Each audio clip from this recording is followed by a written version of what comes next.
Gold और silver में खासी उथल पुथल बनी हुई है। ईरान अमेरिका जंग थमने का नाम नहीं ले रही। वहीं शुक्रवार को आए अमेरिकी डेटा बाजार को सोमवार को कैसे प्रभावित करेंगे और बाजार की चाल क्या होगी, इस पर बात करेंगे all India jewellers and gold Smith federation के नेशनल सेक्रेटरी नितिन केडिया से। मैं हूं कमल शर्मा। नितिन जी, आपका स्वागत है मोलतोल में। धन्यवाद कमल जी। जी नितिन जी, अमेरिकी डेटा जो शुक्रवार को आए वे बाजार खुलने पर कैसे ट्रेड को सीधे प्रभावित करेंगे? देखिए, कल फॉरेक्स मार्केट कमल जी खुला हुआ था और डॉलर इंडेक्स में उतना उत्साह नहीं दिखा जिस हिसाब से डेटा आया। अगर डेटा की फर्स्ट रीडिंग अगर हम लोग करते हैं तो आपके जो नंबर्स थे, जॉब के नंबर्स थे या अनएम्प्लॉयमेंट रेट थे, दोनों फेवरेबल थे डॉलर के लिए। लेकिन जो एवरेज आवरली अर्निंग्स की हम बात करते हैं तो वो बाजार के लिए अनफेवरेबल है। देखिए, बाजार जो है इस समय सबसे ज्यादा इन्फ्लेशन पे नजर बना के रखा हुआ है कि इन्फ्लेशन जो है वो महंगाई आगे आने वाले समय में कैसा बिहेव करेगी। और देखिए, जब तक अर्निंग्स नहीं बढ़ेंगी तब तक इन्फ्लेशन को लेके कोई खतरा नहीं, क्योंकि जब आपके पास पैसा ही नहीं होगा तो आप खर्च कहाँ से करोगे। तो मुझे लगता है कि इसका मिला जुला असर रह सकता है।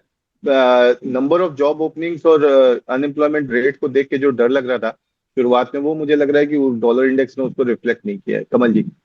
जी, और अगले सप्ताह कौन कौन से डेटा या इवेंट अहम होंगे जिन पर सोने चांदी ट्रेडर को नजर रखनी होगी?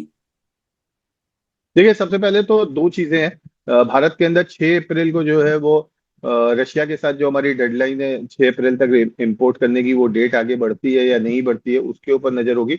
अगर वो डेट आगे नहीं बढ़ती है तो हो सकता है मंडे को रुपी डॉलर के अंदर हम एक बड़ी वीकनेस आते हुए देखें और उस वीकनेस के चलते भारत के अंदर गोल्ड सिल्वर के दाम थोड़े से ऊपर जाए।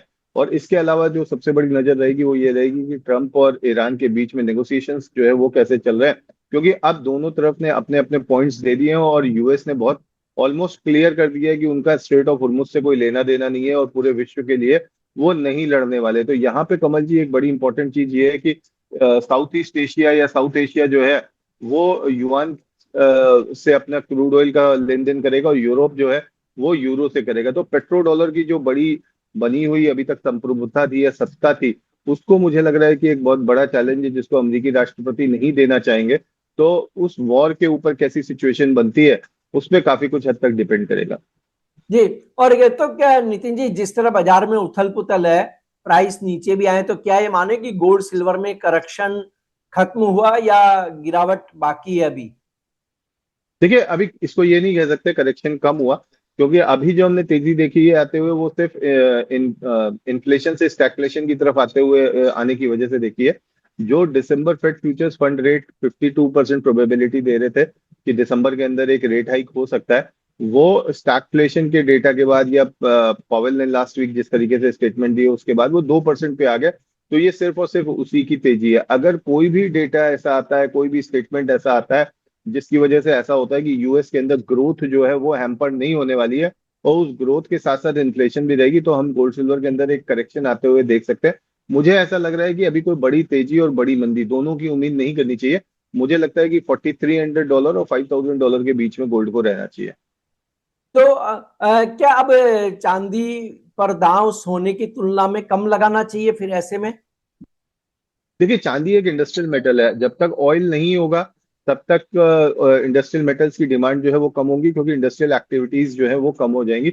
एक बार स्ट्रेट ऑफ हुर्मुज खुलता है और उसके बाद ऑयल्स को लेके जिस तरह से आता है, देखिए एक कयास ये लगाए जा रहे हैं कि जो पाइपलाइन है उनको 3 साल से 5 साल लग सकते हैं आपके रिपेयर होने में। लेकिन इसके साथ साथ हम जानते हैं कि ओपेक देश जो होते हैं वो जब चाहे तब अपने एग्जिस्टिंग कुओं से जो है प्रोडक्शन बढ़ा भी सकते हैं। तो ऑयल प्रोडक्शन सप्लाई किस तरीके से आने वाले समय में डिमांड या सप्लाई की सिचुएशन पैदा करेगी उसके ऊपर सिल्वर है। बट मुझे लगता है कि अगर आपको गोल्ड या सिल्वर में एक दांव लगाना है तो फिलहाल गोल्ड जो है वो ज्यादा बेटर होगा। जैसे जैसे इंडस्ट्रियल एक्टिविटीज बढ़ना शुरू होती हैं, जैसे जैसे ऑयल का फ्लो शुरू होता है, तब आप अपनी गोल्ड की पोजीशन को सिल्वर के अंदर कन्वर्ट कर सकते हैं। और नितिन जी, अंतिम सवाल की क्या 2026 में गोल्ड नया हाई बना सकता है, नए हाई प्राइस पर पहुंच सकने की संभावना है या नहीं है? देखिए, डॉलर टर्म्स में अगर मैं बात करता हूँ तो $5600 $5500 के आसपास का हाई है। और लगभग सभी अंतर्राष्ट्रीय बैंकों ने, चाहे वो जेपी मॉर्गन हो चाहे यूबीएस हो, सबने $6500 के टारगेट दिए। अगर डॉलर इंडेक्स यहाँ से बढ़ता भी है तो मुझे लगता है सेकेंड हाफ जो होगा मतलब इस क्वार्टर के बाद जो नेक्स्ट क्वार्टर होगा वहां से फिर हम डॉलर इंडेक्स के अंदर एक करेक्शन आते हुए देखेंगे, क्रूड के प्राइसेस के अंदर एक हम शांत बनते हुए देखेंगे। तो वहां पे जो एक फ्रेश पोजिशनिंग ऑफ गोल्ड शुरू होगी, तो मुझे लगता है ये गोल्ड को $6,500 तक, $6200 तक इस साल के एंड तक ले जाएगी। सो हैविंग सेड दैट, अगर गोल्ड $6200-6500 इंटरनेशनल मार्केट में लगता है तो इंडियन मार्केट में भी लगेगा, क्योंकि currency appreciation can not to be the extent of 30%। जी, आपका कोई डिस्क्लेमर? कमल जी, मेरी अपनी जो पोजीशन है वो मार्केट के अनुसार बदलती रहती है। अभी कोई पोजीशन नहीं है, लेकिन अगर कोई यूएस बॉन्ड यील्ड्स में बदलाव आते हैं तो जरूर हम अपनी पोजीशन को लेके चलेंगे।